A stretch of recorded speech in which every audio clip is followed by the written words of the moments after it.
Ce jour-là, j'ai mis un peu plus de sel dans son plat. Pas pour la tuer, juste pour qu'il la préfère un peu moins. Elle s'appelait Aïssatou, moi, c'est Mariem. Nous étions coépouses depuis 3 ans. Elle était la première, l'officielle.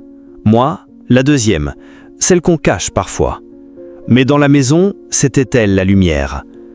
Chaque matin, elle chantait, elle décorait les plats, elle plaisait.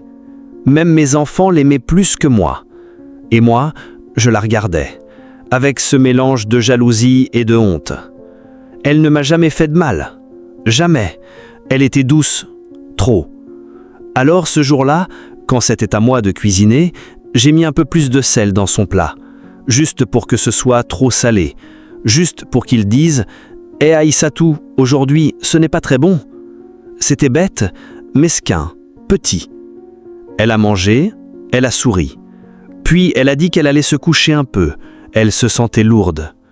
Elle ne s'est jamais réveillée. Le médecin a dit que son cœur était fatigué. Un arrêt, subit, naturel, disent-ils. Mais moi, je n'ai jamais dormi depuis. Pas parce que je l'ai tuée, mais parce que je l'aimais peut-être plus que je ne voulais l'admettre. Et ce jour-là, je voulais juste qu'elle perde un peu de lumière, pas qu'elle disparaisse pour toujours. Parfois, on blesse ceux qui ne nous ont jamais fait de mal, juste parce qu'ils brillent là où on se sent éteint. Mais quand la jalousie parle, l'amour se tait. Et parfois, il est trop tard pour demander pardon à quelqu'un qui ne respire plus.